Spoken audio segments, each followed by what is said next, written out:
Селям алейкум, себам летели серджелер. В эфире самая вкусная программа «Софрага Буйрнус». И с вами я, Эльвина Чекиева. А расскажет о секретах приготовления болгарского блюда наш сегодняшний гость – успешный адвокат Марлен Халиков.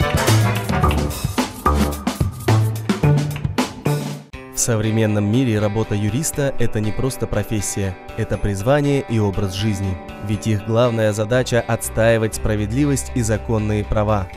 Так, герой нашей программы Марлен Халиков, будучи школьником, мечтал о профессии адвоката и вскоре добился желаемого. Свою профессиональную деятельность Марлен Бей начал в должности следователя, а затем выбрал направление, в котором работает по сей день. Гуманный подход Марлен Бея к своим обязанностям, добросовестное выполнение требований права и осознание своего профессионального долга – все это является показателем качественной работы и уровня его ответственности. А сегодня Марлен Халиков поделится рецептом болгарского салата на кухне Софрага Буйрнус. Марлен Бей, селям алейкум. Алейкум селям. Рада видеть своего знакомого у себя в гостях. Я тоже очень рад побывать у вас в гостях. Часто смотрю вашу передачу. Вот.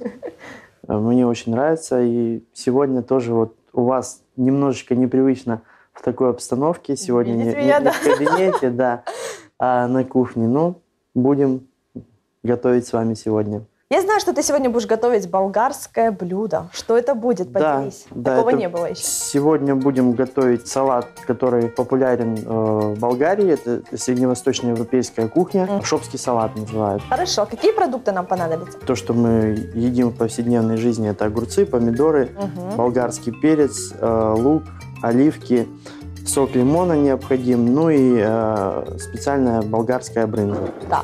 Тимьян, другие специи. Ну, конечно же, оливковое. И оливковое масло, да. Мне уже не терпится приготовить данный салат. С чего мы начнем? Начнем, наверное, с нарезания овощей.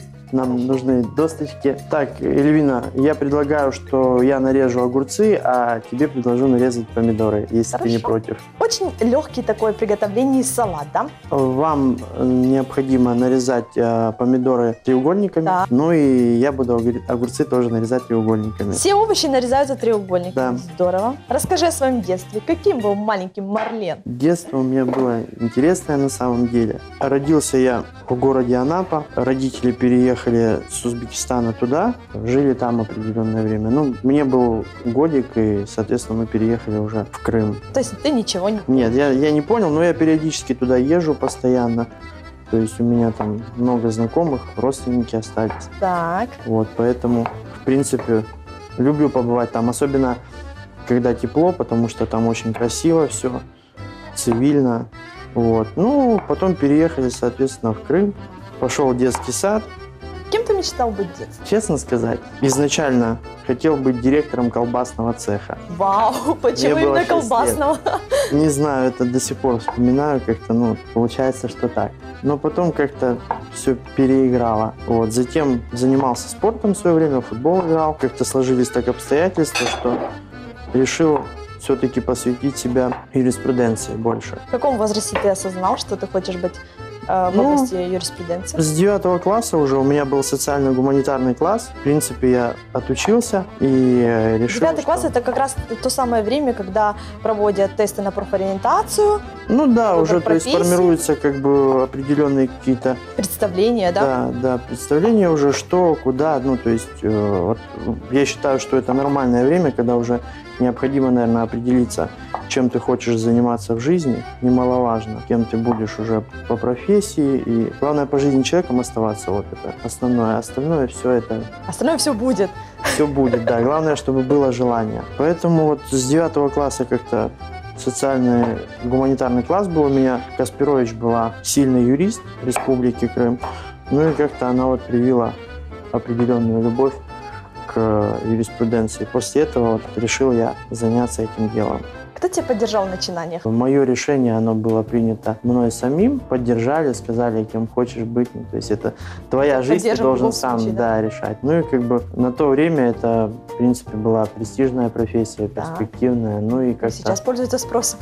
Да, потом как-то... Ну, в общем, понравилось мне и решил я себя посвятить юриспруденции. Изначально, конечно, закончил Академию внутренних дел, работал в должности следователя. Это после завершения университета, да? Да. Почему именно ты решил работать следователем? Ну, следственная работа, она очень интересная. Уголовные дела в основном у меня были связаны непосредственно с незаконным оборотом наркотиков. Моя линия расследования, это основная была 228 статья Уголовного кодекса Российской Федерации, как сбыт, так и хранение. То есть вот я занимался именно данной категорией дел. Ну, очень периодически также грабежи, разбои там и тому подобное. Опять же, да, человек, который в жизни что-то хочет, он постоянно будет усовершенствоваться, добиваться, искать какие-то пути, да. Ну, я знаю, что ты оставил Да, я оставил эту работу, потому что, у меня такой характер на самом деле. Я не могу сидеть на одном месте, мне скучно, мне нужно движение какое-то. Помидоры нарезал уже? Так быстро это все делаете.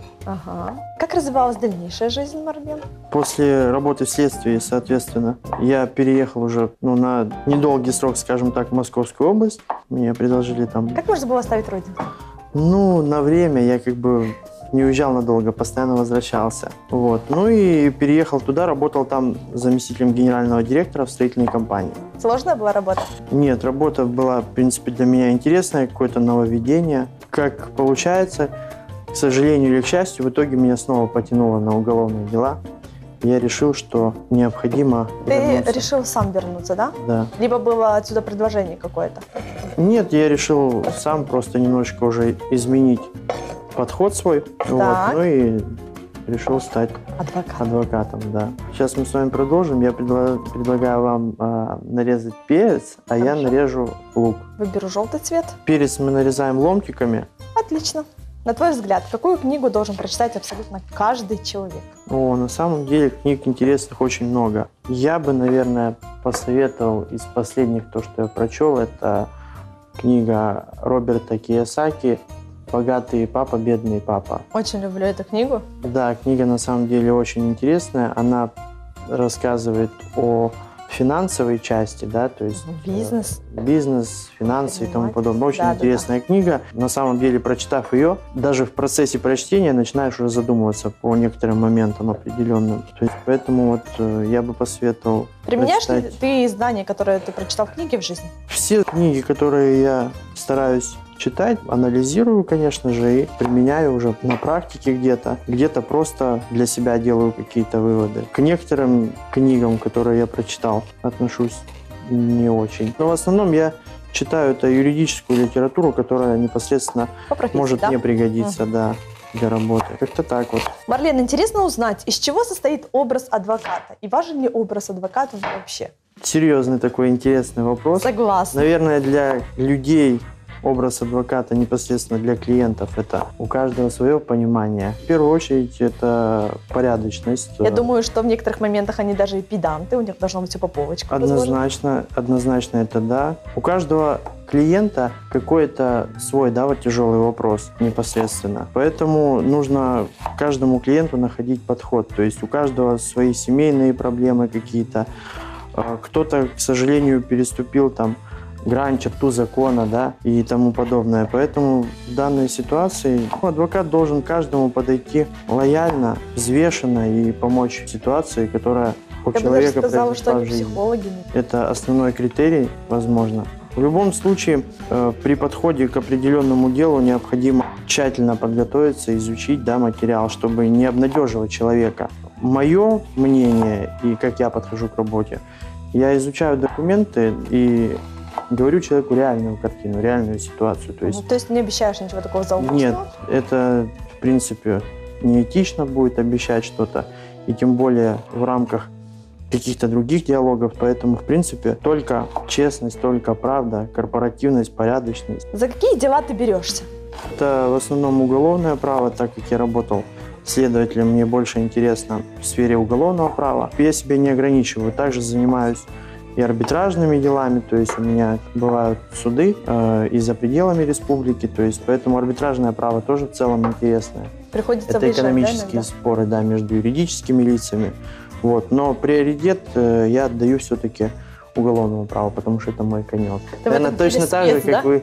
Да, наверное, точно так же, как вы спец на кухне. Поэтому. Вот. А в целом, в принципе, вот так вот. Лук я нарезал. Марлен, я вот смотрю, как ты нарезал лук, огурец. Мне такое впечатление, что ты просто мастер кулинарии. Нет, на самом деле я готовлю редко, но люблю этим делом заниматься. Если у меня приходит моя муза вдохновение, массу удовольствия получаю от Когда ты приготовления. готовишь? Но скорее всего больше от мяса. Все-таки мужчина любит готовить больше мясные блюда. Да. Марлен, перец я уже нарезала. Аккуратно мы это перекладываем. А я, Конечно. в свою очередь, возьму и нарежу петрушку. На просторах интернета, в частности на твоей страничке, я повстречала такой статус. Интересно, вы наблюдаете, да? Следите за мной. Естественно!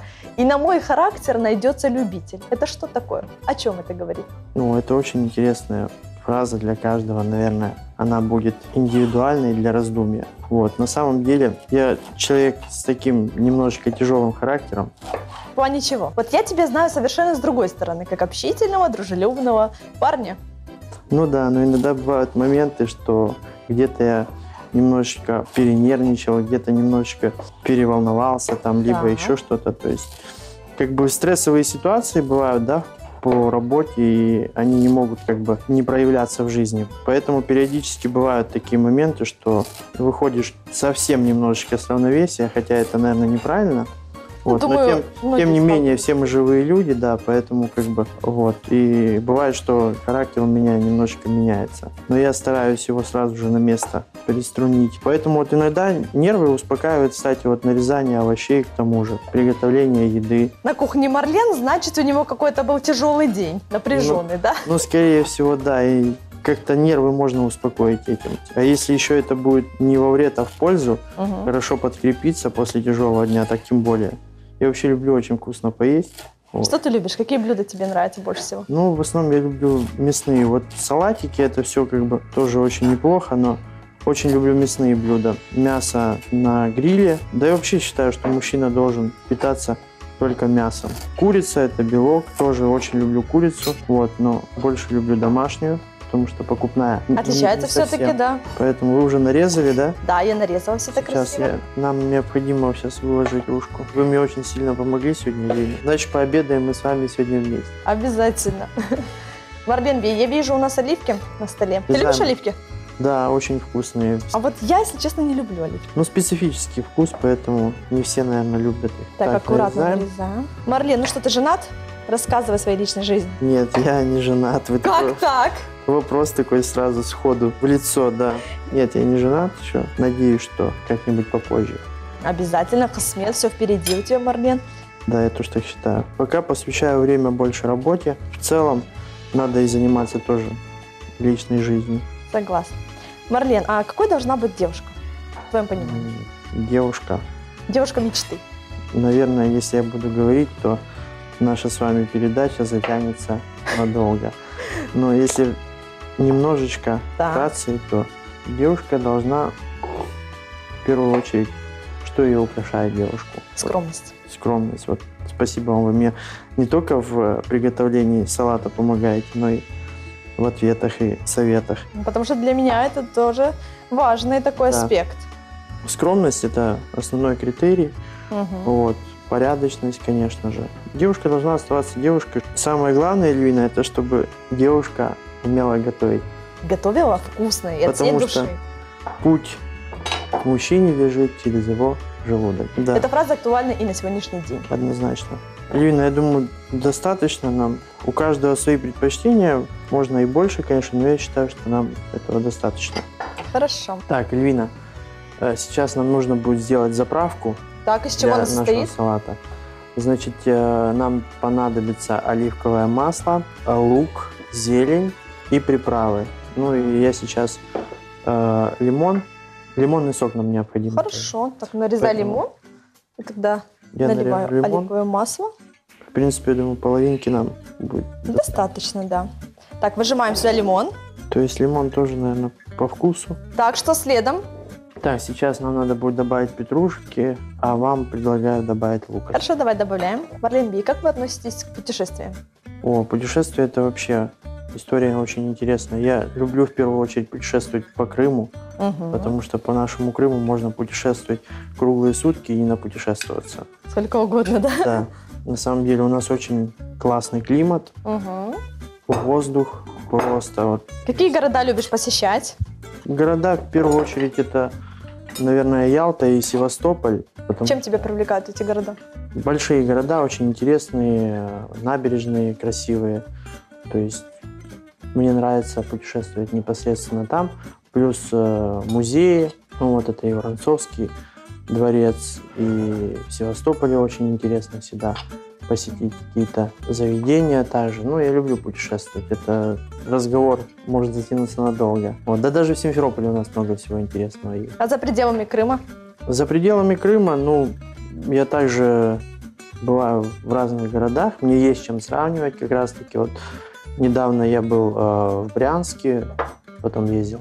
У меня такое турне было. Сейчас мы добавляем с вами приправы. Это тимьян и базилик. Вот. Был недавно путешествие, даже не путешествие, можно сказать, рабочие поездки, но я пытаюсь из этих рабочих поездок брать по максимуму. То есть и сравнивать, конечно же, города. Вот по России тоже. Недавно летал в Брянск, в Воронеж оттуда, затем был в Саратове. Вот. И хочу сказать, что кроме Крыма нет ничего лучше. На самом деле понравилось очень в Санкт-Петербурге. Посетил Эрмитаж. Вот, тоже вернулся буквально 17 числа оттуда, 17 марта. Очень мне понравился Санкт-Петербург, но вот климат еще... Нужно ехать туда в июле месяце, в августе. А сейчас что там, дожди? Сейчас... Серые будни? Скорее, да, дожди, уже где-то снежок потаял, но еще где-то лежит. Холодно. Думаю, Санкт-Петербург – это город для меланхоликов. Однозначно. Очень хороший город, очень интересный, много там памятников архитектуры, искусства. И вот.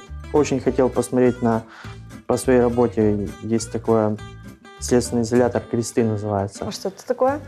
Ну, это следственный изолятор, где ранее содержались обвиняемые, также те, кто находится под следствием. А что там, вот заходишь туда, какая там атмосфера, какая там атмосфера. обстановка? К сожалению, в 2017 году данное СИЗО уже было закрыто. Вообще оно находится сейчас на реконструкции. Вот. Но это, можно сказать, что какой-то памятник архитектуры даже. Но для меня было очень интересно увидеть это. Посетить, к сожалению, не удалось, потому что двери закрыты. Думаю, когда двери будут открыты, у тебя будет возможность поехать и посмотреть. Возможно, да. Марлен, у нас миска. Эльвина, да, нам нужно сейчас с вами помидоры переложить. Вот, ну и начинать смешивать наш салат. То есть все овощи мы перемешиваем. Марлен, вот ты работаешь адвокатом, частным адвокатом, так? Да. Хорошо. С каким вопросом люди обращаются чаще всего? Что их тревожит? Что беспокоит? На территории вот республики, да, если брать. Да. То есть я же работаю как бы не только в Крыму, но и на территории там всей России.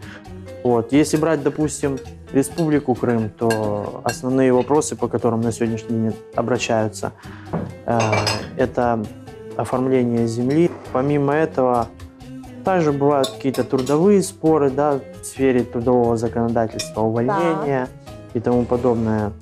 Очень много в последнее время подается о возмещении ущерба в результате ДТП. То есть это очень да, часто. Но на сегодняшний день как бы проблема в том, что вопрос, да. Да, это актуально. Дело в том, что в Крыму очень много как бы уже транспорта, я так понимаю, это все люди. У каждого по 3 машины, по 2 машины. Да, это нормально уже в принципе.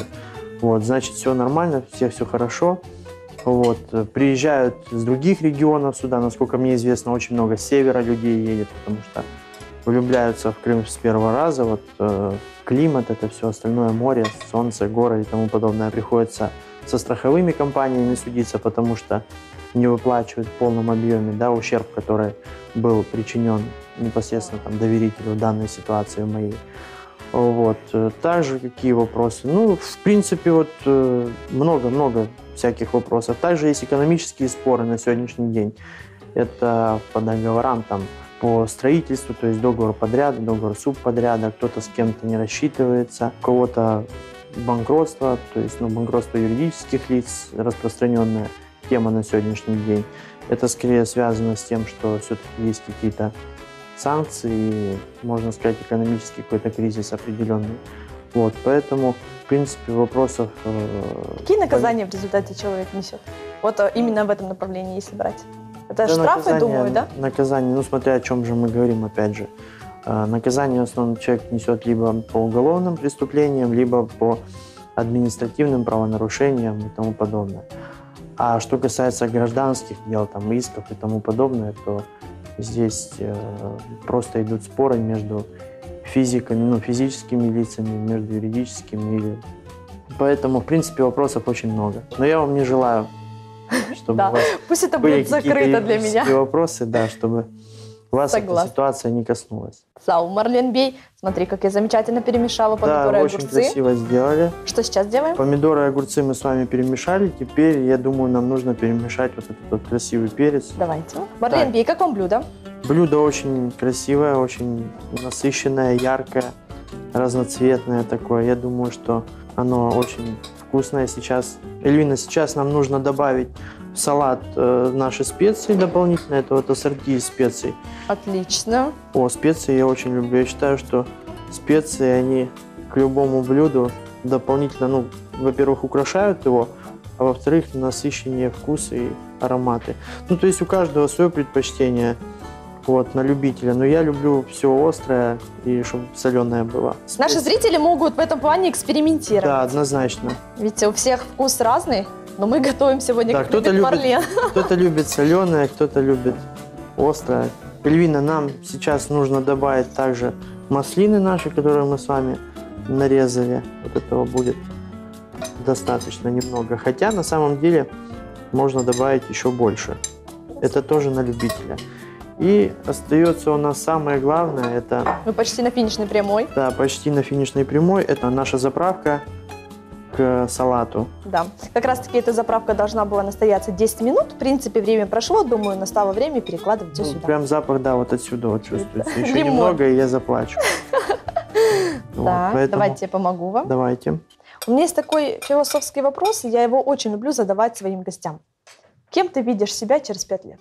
В какой обстановке, в каком окружении? Интересно. Очень интересный вопрос, Тоже не согласна. люблю загадывать наперед, но все-таки достаточно, да, интересный вопрос. Хочется быть успешным и востребованным в своем деле. Поэтому однозначно будем идти вперед, усовершенствоваться. Ты можешь помечтать. Я скажу, желания, которые загадывают наши гости у нас в студии, они все забываются. Поэтому не бойся, заглядывай вперед. Да? Я бы, наверное, хотел тогда бросить все дела и улететь на год хотя бы в Таиланд улететь. Таиланд. Чем тебя привлекает Таиланд? Это просто шедевр, просто космос. Там настолько крутой климат тоже, настолько вообще все. И кухня, я смотрю, то есть, к сожалению, пока я там не был, только успеваю на Ютубе ролики смотреть. Видела, как они употребляют змеи. Это просто невозможно смотреть. Да, серьезно? Да. Я не наблюдал за... Прямо перед тобой выставляют змей. Ты выбираешь змею, которую ты хочешь покушать. И сразу у тебя на глазах готовят. Я бы поел, я думаю, змеиный суп какой-нибудь. Вы не любите змей? Нужно в жизни все попробовать, как говорится. Все попробовать и ничего не упускать. Знаешь, Эльвина, хотелось бы сказать, наверное, что в жизни иногда нужно рисковать и стремиться только к лучшему. Но, к сожалению, если в каких-то моментах ты не будешь рисковать, можно проиграть все. Поэтому нужно стремиться только ко всему лучшему. Вот сегодня мы находимся с вами, готовим этот чудесный салат. Он уже красивый такой, чудотворение. Поэтому нужно идти вперед и не останавливаться на достигнутом. Марленбей, ты предпочитаешь ставить цели, либо мечтать? Скорее ставить цели, потому что мечтать это, конечно, очень хорошо, очень круто, классно.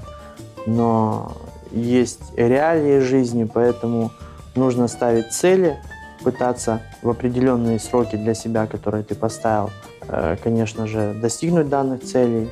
Но иногда можно помечтать, чтобы настроение себе поднять. Но я думаю, если ты ставишь цели, то и мечты твои всегда сбудутся. Марленбей, возвращаемся к тому, что ты мечтаешь полететь в Таиланд. Я тебе говорила, что в нашей студии мечты сбываются. Какой срок ты устанавливаешь для достижения этой цели? Год, 2, 3? Мы с вами разговаривали, что бы вы хотели сделать в ближайшие 5 лет, насколько мне Так. известно. Тогда я думаю, что в эти 5 лет я вложусь. Нужно немножечко поработать.